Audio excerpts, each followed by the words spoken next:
Good morning everybody. The पाठशाला channel में स्वागत। प्रश्नावली 14.1 का क्वेश्चन नंबर 5 को सॉल्व करेंगे। ये क्वेश्चन दिया हुआ है, प्रश्न संख्या 5।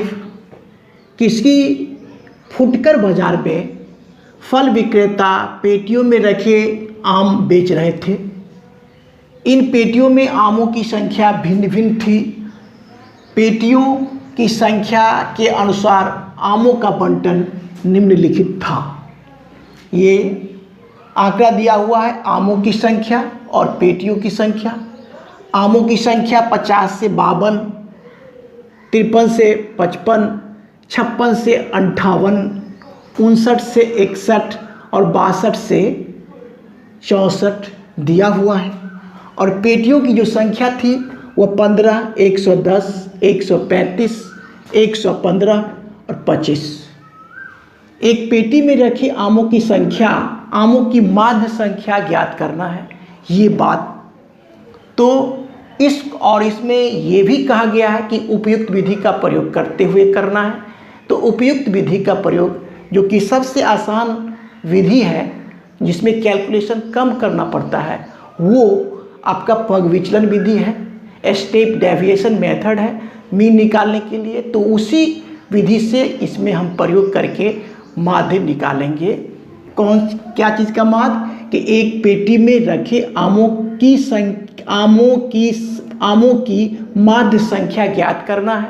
तो यही हम ज्ञात करेंगे। इसके लिए जो कि पग विचलन विधि में कौन कौन सा टेबल बनाया जाता है वो आप लोग जानते भी हैं, क्योंकि इससे पिछले वाले वीडियो में देखे होंगे, तो आपको बिल्कुल स्पष्ट होगा। तो ये इसमें क्या होता है, आमों की संख्या, पेटियों की संख्या, पेटियों की जो संख्या और आमों की जो संख्या होती है वह क्वेश्चन में दिया ही रहता है। तो सबसे पहले तो हम ये दो बातों को लिख देते हैं। आमों की संख्या, अब आमों की संख्या जो दिया हुआ है यहाँ पर लिख लेते हैं। 52, 53, 53 to 55, 56 to 58, 59 to 61 और 62 to 64। ये आपका आमों की जो संख्या, ये आपका वर्ग अंतराल हुआ, क्लास इंटरवल हुआ। और ये नीचे में योग कर लेते हैं, तो ये तैयार हो गया। फिर देखिए पेटियों की संख्या जो कि बारंबारता कहलाएगा। पेटियों की संख्या जो FI से सूचित किया जाता है, तो ये आपको लिख दिया ही रहता है इसमें। तो कितना हो गया? 15, 110, 135, 135, 115 और 25। ये आपका पेटियों की जो संख्या है वह बारंबारता कहलाता है, जिसको FI से सूचित किया जाता है। तो इस सबों को जोड़ेंगे। सिग्मा मतलब होता है जोड़, सिग्मा FI बराबर सबों को जोड़ेंगे, इकाई को जोड़ेंगे, दहाई को जोड़ेंगे और सैकड़ा को जोड़ेंगे, तो आपको आ जाएगा 400। आप कैलकुलेशन करेंगे तो आपका आ जाएगा। अब देखिए वर्ग चिन्ह में, देखिए वर्ग चिन्ह में क्या बताया गया। वर्ग चिन्ह में बताया गया है कि ऊपरी सीमा और निचली सीमा को जोड़ के 2 से भाग देना है। तो देखिए यहाँ पर ये ऊपरी सीमा 52 हो गया और ये निचली सीमा 50 हो गया। दोनों को जोड़ेंगे और 2 से भाग देंगे। ठीक है, तो ये तो हुआ बेसिक। लेकिन हम तुरंत कैसे, ट्रिक के द्वारा कैसे करेंगे, दिमाग लगा के कैसे करेंगे, तो देखिए यहाँ वर्ग चिन्ह मतलब होता है मध्य बिंदु। 50-50 कर देना है, बराबर बराबर बांट देना है 2 भागों में। ठीक है, तो देखिए यहाँ पर ये समझिए 50 है और ये है कितना? 52। 50 इसको भी समझेंगे तो 2 ज़्यादा ले लिया है, तो 2 ज़्यादा ले लिया तो 1 इसको दे देगा। ठीक है, 1 इसको दे देगा। फिर देखिए यहाँ पर देखिए क्या है कि 53 समझिए, तो फिर ये 2 ज़्यादा ले लिया तो फिर इसको 1 दे देंगे, यानी कि सब में 1 जोड़ेंगे तो वही बात हो जाएगा कि ऊपरी सीमा जो न्यूनतम सीमा बट्टा 2 निकल के जो आता है वही हो जाएगा, जो कि XI कहलाएगा। ठीक है, तो तुरंत कैसे लिखेंगे, देखिए 50 है तो 51, 51 हो जाएगा, 53 है तो क्या हो जाएगा 54 हो जाएगा, 56 है तो 57 हो जाएगा, 59 है तो क्या हो जाएगा 60 हो जाएगा, और 62 है तो 63 हो जाएगा। इस प्रकार से XI तैयार हो गया, टेबल तैयार। अब देखिए DI बराबर XI माइनस A होता है। DI बराबर क्या होता है XI माइनस A। A जो है यहाँ पर A लिख देते हैं यहाँ पर, जहाँ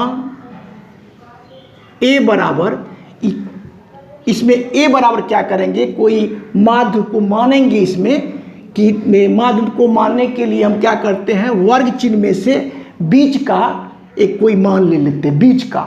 तो ये कितना हुआ 1 2 3 4 5, तो 2 ऊपर से छांट लीजिए, 2 नीचे से छांट लीजिए, तो यही आपका हो जाएगा A। ये आपका बन गया A। तो A बराबर यहाँ हम लिख सकते हैं कितना 57, ये भी हो गया। अब क्या करना है, देखिए DI बराबर XI माइनस A है, तो यहाँ पर देखना है गौर से, ये XI है, ये भी XI है, ये भी XI है, ये भी XI है, ये भी XI है, लेकिन A जो है सबों के लिए क्या होगा 57 ही होगा। तो देखिए यहाँ पर क्या करेंगे 51 माइनस कितना 51 माइनस 57, तो 51 में से तो 57 नहीं जाएगा, तो इसमें से ही घटा लेंगे और इसका चिन्ह माइनस का होगा तो माइनस लिखेंगे। तो 57 में से 51 जाएगा तो कितना आ जाएगा, माइनस का 6 आ जाएगा। अब देखिए 57 में से यही बड़ा है, 57 में से 54 जाएगा तो कितना आ जाएगा, माइनस का 3। अब देखिए अब क्या है, अब 57 के लिए लेंगे 57, तो 57 माइनस 57 तो आ जाएगा 0। अब देखिए 60, अब ये ज़्यादा हो गया, 60 में से घटा लेना है 57 को, तो प्लस का 3 आ जाएगा, और 63 में से 57 को घटाएंगे तो 6 आपका ये आ जाएगा, 6 आ जाएगा। यहाँ तक स्पष्ट है, बिल्कुल स्पष्ट है। और UI क्या होता है, UI के लिए आपको जानना पड़ेगा कि ये जो आपका वर्ग अंतराल दिए हुए हैं वो समावेशिक विधि में दिया हुआ है और नन ओवरलैपिंग है। तो नन ओवरलैपिंग के लिए H जो निकलता है, H निकालने के लिए क्या करते हैं, उच्च सीमा में से निम्न सीमा को घटा के 1 जोड़ लेते हैं, वही होता है H। यानी H जो होता है वर्ग लंबाई वही होता है। क्या बताया गया कि उच्च सीमा में से निम्न सीमा को घटा के और उसमें 1 जोड़ेंगे, तो यानी कितना हो गया 52 में से 50 को घटाएंगे तो 2 और 2 में 1 जोड़ेंगे तो क्या हो जाएगा 3 हो जाएगा। यानी आपको H बराबर निकला यहाँ पर, जहाँ लिख सकते हैं आप समझने के लिए, जहाँ H बराबर 3, H का मान आपका 3 निकल के आया। क्या होगा, ये क्या है नन ओवरलैपिंग। देखिए 50 से 52, अब 52 के बाद 53 से कर दिया, 53 से 55, तो ऐसा स्थिति में क्या क्लास का जो वर्ग लंबाई होती है वह उच्चतम में से निम्नतम को घटा के उसमें 1 जोड़ लेते हैं। उच्चतम क्या हो गया, उच्चतम 52 में से 50 को घटाए 2 और 2 में 1 जोड़े तो 3 हो गया, 3 हो गया, जो कि हम एक क्लास लंबाई वर्ग लंबाई जो हो गया H हो गया, जो कि 3 लिख दिया गया। ठीक है, गौर करने की बात यही थी इसमें। अब गौर करना है कि UI बराबर DI बट्टा H है। अब DI तो बगल में ही है और H आपको मालूम ही हो गया, तो केवल क्या करना है, H से भाग लगाना है, आसान हो गया। तो कितना हो जाएगा 3 दूना 6, 3 इकाई 3 0 और 3 इकाई 3 है, 3 दूना 6, कितना आसान हो गया। अब देखिए अंतिम क्या है, FI गुना UI है, तो FI ये हो गया और UI ये हो गया, ये और ये अंतिम का गुना करके सामने सामने लिखना है। तो 15 में 2 से गुना करेंगे तो 15 दूना 30, तो कितना हो गया -30, ठीक है। 110 में -1 से गुना करेंगे तो माइनस का 110 हो जाएगा, ठीक है। और 135 में, तीसरा में 135 में 0 से गुना करेंगे तो 0 होगा, और 115 में 1 से गुना करेंगे तो 115 ही होगा, ठीक है। और ये 25 में 2 से गुना करेंगे तो 25 दूना 50 हो जाएगा। यहाँ तक तो स्पष्ट है। बस अब क्या करना है कि गौर से समझिए, यहाँ पर ये दोनों आपका आ गया माइनस का 140, कितना आ गया 140, जो कि हम ऐसे करके लिख दिए। और इस दोनों को जोड़ के आ गया आपको कितना, इस दोनों को जोड़ के आ गया आपको कितना 165। तो हमको क्या करना है कि 165 में से 140 को घटा लेंगे, यानी सिग्मा Fi और Ui बराबर कितना हो गया, घटा के 165 में से 140 जाएगा तो 25 आएगा। तो ये आपका ये भी तैयार हो गया। इसको ऐसे कर लेते हैं, इसको ऐसे, ये दोनों को जोड़े हैं, ठीक ना, दिखा दिया गया है कि इसमें से इसको घटा दिया गया है, ठीक है। यहाँ तक तो बिल्कुल स्पष्ट हो गया। अब देखिए अब क्या है, आपका सिग्मा Fi भी मालूम हो गया, सिग्मा Fi Ui भी मालूम हो गया, A भी मालूम हो गया और H भी मालूम हो गया। तो हमको पग विचलन विधि का प्रयोग करेंगे, लिखेंगे। अब आप लोग यहाँ से लिख देते हैं पग विचलन विधि द्वारा, पग विचलन विधि। पग विचलन विधि क्या होता है, पग विचलन विधि में क्या होता है, माध्य x बार बराबर क्या होता है, a plus sigma Fi Ui by sigma Fi into H, ये फॉर्मूला होता है। एक बार देखिए, ऐसा करते हैं कि इसको ऊपर ही लिख लेते हैं, ठीक है, ऊपर ही लिख लिया जाए, छूट जाए कहीं।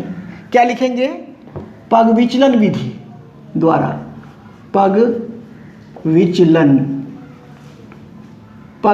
विधि, पग विचलन विधि के द्वारा होगा माध्य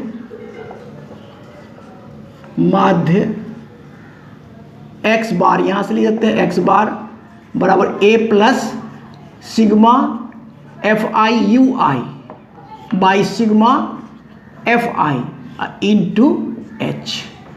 ये तो हो गया फॉर्मूला, ठीक है, यहाँ तक स्पष्ट है।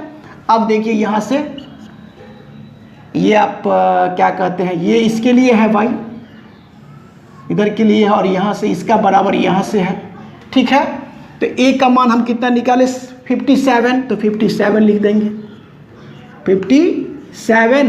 अब प्लस सिग्मा Fi Ui निकाले 25, अब बाई कितना 25 बाई सिग्मा Fi 400 है, 400 देखिए 400 है, सिग्मा Fi 400 है, और इंटू कर लेते कितना, H का मान निकाले 3, H का मान निकाले 3। अब देखिए यहाँ पर क्या होगा, ये कटेगा 25 से काटेंगे तो 25 से कहीं 25, 25 से कहीं 25, 15 बच गया, 15 पर 0 हो गया तो 150 हो गया, 25 छक्का 150, यानी आपको निकल के आया 57 जोड़ 3 में 1 से गुना करेंगे तो 3 हो जाएगा, अब बट्टा में कितना 16 हो गया। अब क्या करेंगे, 57 जोड़ 3 में 16 से भाग देंगे तो आपको हो जाएगा 0. ठीक है, 0.1825, और इसको अगर जोड़ते हैं तो आपको 57.19 यही आपका फाइनल आंसर होता है, जो कि आमों की जो संख्या क्या निकालना था, पेटियों की संख्या के अनुसार आमों की बंटन निम्नलिखित था, और एक पेटी में रखे आमों की माध्य संख्या, एक पेटी में रखे आमों की माध्य संख्या आपका यही हुआ, जो कि आपका फाइनल आंसर हुआ। इस प्रकार से हम इस क्वेश्चन को पग विचलन विधि, जो कि बहुत ही उपयुक्त विधि के द्वारा इसको हम सॉल्व किए हैं। तो मेरा वीडियो अगर अच्छा लगता है तो लाइक, शेयर और सब्सक्राइब कीजिए। Thank you, take care.